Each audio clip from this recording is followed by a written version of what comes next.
Gracias, señor presidente.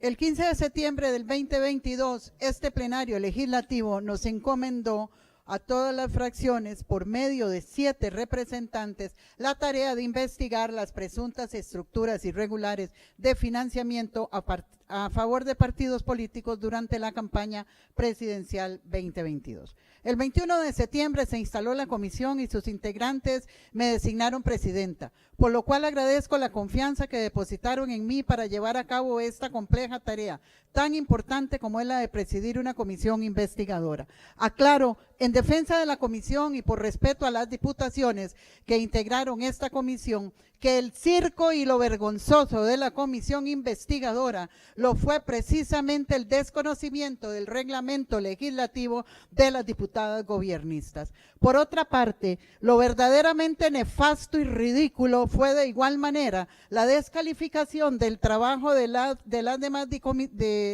diputaciones y de la comisión con el fin perverso de engañar al pueblo costarricense y de ocultar la trama delictiva que de la estructura paralela habían manejado en la campaña. Siempre comprometida en mi caso con el propósito de realizar una investigación lo más objetiva posible, propuse desde la primera sesión una moción para hacer comparecer a todos los presidentes y tesoreros de los partidos que obtuvieron al menos una curul en esta Asamblea Legislativa para que sin distinción alguna fueran investigados por esta comisión. Aprobada la moción y para evitar sensibilidades se sorteó el orden de las comparecencias de los distintos partidos e iniciamos así las audiencias de la comisión. Inicialmente este plenario estableció un plazo máximo para dictaminar el 16 de noviembre. Sin embargo, con el pasar de las audiencias y debido a la complejidad de la investigación, la comisión solicitó una prórroga de hasta 90 días hábiles para hacer comparecer a todos los testigos,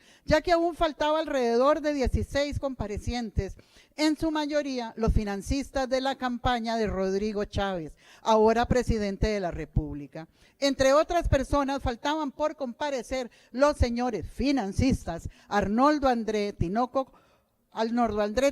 Calixto Chávez, Bernal Jiménez, Federico Cruz, conocido como Choreco. La Asamblea Legislativa aprobó la prórroga solicitada con el voto contrario únicamente de 9 diputados gobiernistas, lo cual resultó altamente relevante, habida cuenta que dichos testimonios terminaron siendo fundamentales para determinar las actuaciones ilegales del chavismo en la campaña. Nuestra comisión llevó a cabo 63 sesiones, en total 48 ordinarias y 15 extraordinarias. Cada sesión fue de alrededor de 3 a 4 horas aproximadamente. Recibimos más de 105 comparecientes, incluidos expertos del Tribunal Supremo de Elecciones, de la Fiscalía General de la República, un vicepresidente, ministros, exministros del actual gobierno, un expresidente de la República, funcionarios bancarios, empresarios, personas nacionales y extranjeras, entre otros. La tarea encomendada, les aseguro que no fue fácil, especialmente para algunos miembros de la comisión que constantemente fuimos atacados por las diputaciones gobiernistas y las baterías y algunos medios, también gobiernistas, de donde recibimos ofensas, risas irónicas, malacrianzas, burlas y hasta se puso en duda nuestra integridad ética y moral. Tan acentuado fue el ánimo del ataque y tan grosero, calculado e irrespetuoso que hasta una funcionaria del Departamento de Servicios Técnicos de esta Asamblea, experta en Derecho Constitucional, con amplia experiencia reglamentaria y quien era la profesional que apoyaba la comisión, fue víctima del ensañamiento y del acoso mencionado, poniendo su profesionalismo, conocimiento y experiencia e incluso solicitando su remoción del puesto que desempeñaba. Estas diputaciones gobiernistas y sus aliados fuera de la Asamblea Legislativa se encargaron sin ningún reparo, sesión tras sesión, de tratar de desacreditar nuestro trabajo, de malinformar y confundir a los costarricenses, diciendo la diputada oficialista que la presidencia de la comisión, en ejercicio de sus funciones, le retiraba el uso de la palabra de manera arbitraria y sin justificación, cuando en realidad lo que ocurría era ejercer el cumplimiento de las obligaciones de la presidencia, lo que consiste en dirigir el debate y retirar el uso de la palabra cuando se faltare al orden de la sesión, como establece el artículo 27, inciso 11 del reglamento de esta asamblea, que reza las atribuciones y deberes del presidente. Cabe anotar que incluso en este caso concreto se solicitó a la presidencia de este Congreso, demostrando así la ignorancia del reglamento, que se le sancionara administrativamente por las presuntas irregularidades. Aclaro una vez más, irregularidades que no existieron, sino únicamente el cumplimiento del reglamento. Lo que sucedió en realidad una y otra vez, como quedó claro, fue la constante demostración del desconocimiento y de la ignorancia del funcionamiento de la Asamblea Legislativa por parte de la representación chavista en la comisión. El irrespeto de algunas diputaciones fue tal que cada vez que se sentían aludidas o que nos referíamos a su partido, se levantaban y abandonaban la sesión, poniendo en riesgo el quórum y la atención de los comparecientes. Cabe mencionar que estos retiros de las sesiones evidenciaban una vez más el desconocimiento del reglamento de la Asamblea Legislativa, pues ocurrían sin solicitar el permiso respectivo a la presidencia de la comisión, según los establecen los artículos 2, inciso 3 y el artículo 71, inciso E. El irrespeto al reglamento nuevamente se reflejó en el caso de la representación del chavismo, que no votó el informe de la mayoría, aunque estuvo presente en la discusión del mismo, violentando el artículo 105, que dice la imposibilidad del retiro en el momento de la votación. Esta disposición acarreará la pérdida de la dieta correspondiente a la sesión en que se produzca. Es decir, que esta representante gobiernista en la comisión ha cobrado las dietas que no debería por norma legal cobrar. Además, quedó evidenciada la falta de interés y de estudio de parte de algunos diputados al punto de cuestionar la hora y el día de las convocatorias, alegando que no tenían tiempo suficiente para prepararse para las audiencias, cuando desde el inicio de la comisión se comunicaban los viernes en el transcurso de la mañana. Compañeros diputadas y diputados, la preparación de una audiencia inicia cuando se aprueba la moción respectiva para llevar una línea consecuente en la investigación y no se deja irresponsablemente para última hora, como se argumentó en la comisión. Ahora bien, en cuanto a la investigación y lo resuelto por esta comisión, hemos aprobado un informe de mayoría, 4 de las 6 fracciones legislativas aquí representadas, Unidad Social Cristiana, Liberal Progresista, Frente Amplio y Liberación Nacional, por los señores diputados y diputadas Vanessa Castro, Jorge Dengo Rosabal, Ariel Robles, Francisco Nicolás y mi persona, que de manera responsable y objetiva analizamos testimonios, documentos e informes, entre muchos otros elementos, para presentarle a este plenario legislativo y al pueblo de Costa Rica un informe robusto y bien elaborado. Empezaré este resumen con la investigación que hicimos al Partido Liberación Nacional, en donde convocamos, entre muchos otros comparecientes, a exjefes de campaña, al expresidente y excandidato presidencial de la campaña 2022, José María Figueres Olsen, y a expresidentes del Partido Liberación Nacional. Entre otros, investigamos la posible irregularidad en el video denominado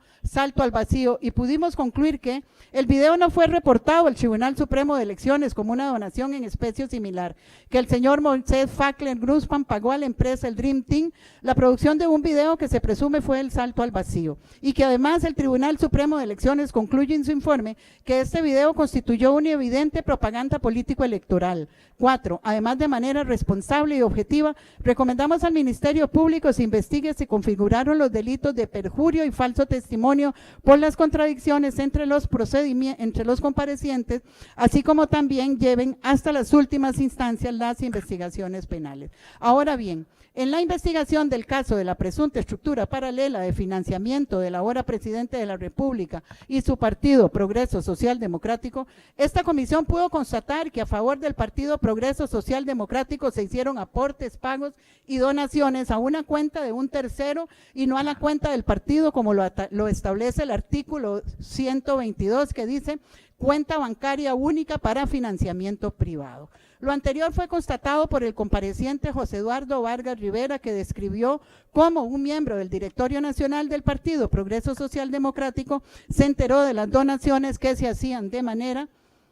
irregular en la cuenta de la señora Sofía Agüero, quien era entonces asistente del actual presidente de la República. Esta irregularidad fue denunciada por el señor Tomás Reyes Bolaños, fiscal del Partido Progreso Social Democrático. Recordemos que lo anterior fue revelado también por el Tribunal Supremo de Elecciones en su informe IDIDFPP-001-2021, que indicó que la señora Agüero y el señor Jack Lob Casanova emplearon una estructura paralela de financiamiento entre octubre del 2021 y febrero del 2022 con el objetivo de impulsar candidaturas a diputados. También hay que recordar las manifestaciones a la prensa de parte de la señora Agüero, que indicó que ella había recibido esos dineros para la campaña electoral 2022. Lo anterior contraviniendo las normas establecidas por el Código Electoral en el artículo 122, que dice expresamente la prohibición de gestión paralela de contribuciones privadas. Hubo además donaciones en especie que no fueron reportadas, como lo establece el Código Electoral en su artículo 131. Entre estas donaciones está la casa donde se estableció un equipo que trabajó la campaña, ubicada en Barrio Roosevelt, en San José, en la cual funcionarios, equipos que se encargaron de la mano izquierda, a la que hizo referencia el compareciente Remy Osman Mukondo, además de un call center y el manejo de redes sociales de la campaña presidencial del señor Rodrigo Chávez Robles. Otra donación no reportada fue el pago del alquiler de la llamada Casa Progreso, y que además, debemos sumarle, se pagó con el fideicomiso Costa Rica Próspera, sobre el que más adelante ahondaremos. Otro ilícito que pudimos comprobar fue el uso de personas nacionales o naturalizadas para donar dineros que provenían de extranjeros, hecho que está absolutamente prohibido por la Constitución en el artículo 19, donde dice que no pueden intervenir en los asuntos políticos del país, así como el artículo 128 del Código Electoral, que reza la prohibición de la contribución de extranjeros y personas jurídicas. En este caso en particular vimos como, por ejemplo, Su Fanling, de nacionalidad china, padre de Chen Linghu, le regaló a su hijo un dinero que días después sin conocer el funcionamiento de la compra de bonos por deuda política, invirtió en la campaña del ahora presidente Rodrigo Chávez. Si bien es cierto, de Chen Linghu es costarricense, no podemos constatar su arraigo con el país, ya que hasta traductor necesitó para la comparecencia. Un tico adulto que necesitaba que le hicieran traducción de nuestro idioma. ¿No creen ustedes que esto es como verdaderamente de un circo? Señores, no somos tontos ni comemos cuentos chinos. Es evidente que lo utilizaron para poder aportar a la campaña. Un hecho relevante, grave, fue la omisión de reportes de gastos de campaña y la emisión de bonos presuntamente para pagar servicios a empresas privadas con capital extranjero para el día E, previstos para cubrir 25,000 almuerzos por la suma de 180 millones de colones, que significaron que cada arroz cantonés con un fresco costó 7,200 colones, que presuntamente pagaron con bonos de la deuda política. Estos almuerzos no fueron reportados como gastos de campaña, solo consignaron los 180 millones como bonos. Sumémosle a esto que le ofrecieron a este señor de Chen una ganancia del 30%, igual que a una diputada, y esto no es todo. El señor de Chen factura los almuerzos desde su empresa, es decir, una persona jurídica, y como expliqué antes, estos no pueden participar en el financiamiento de partidos políticos. Por esta razón, toma los bonos de manera personal, evadiendo así todas las reglas legales existentes. Si esto no es una simulación, compañeros y compañeras diputadas y diputados, entonces, ¿qué es? En otro campo, también relacionado con el partido de gobierno, pudimos confirmar en esta investigación lo que ya imaginábamos. Se utilizaron troles para atacar a otros partidos en campaña electoral, y no solo en campaña, sino una vez ya en gobierno, con el cual ministros y diputaciones chavistas continuaban en campaña electoral constante, atacando a todo aquel que no estuviera de acuerdo con ellos. Ahora bien, el famoso fideicomiso Costa Rica Próspera, aun y cuando la figura del fideicomiso es legal y está regulada en nuestra legislación, y el Tribunal Supremo de Elecciones permite la utilización de la figura jurídica en el campo político electoral, Este fideicomiso en particular no está apegado a derecho. Utilizaron la figura para mantener una estructura paralela y evadir todo tipo de controles por parte del Tribunal Supremo de Elecciones. Pero bueno, compañeros y compañeras, ya estamos acostumbrados a la artimaña, a la verdad a medias, o mejor dicho, a la mentira bien contada de parte de la maestra de las mentiras de este país. ¿Quiénes fueron los impulsores del fideicomiso Costa Rica Próspera? Rodrigo Chávez, actual presidente de la República; Bernal Jiménez Chavarría; Arnoldo André Tinoco, actual ministro de Relaciones Exteriores y Culto. Ahora bien, aquí hay algo importante de señalar y que quedó constatado en la investigación, y es que Arnoldo André Tinoco, al margen de la ley, era quien administraba el fideicomiso cuando no podía hacerlo. Usaron al señor Alonso Vargas Araya solamente para utilizar su nombre y su firma. Este fideicomiso fue utilizado para recibir dineros para la campaña, así demostrado por la nota enviada por el ahora presidente de la República al Tribunal Supremo de Elecciones, así como un audio del ahora vicepresidente Stefan Brunner, en donde claramente expresa que él sabía de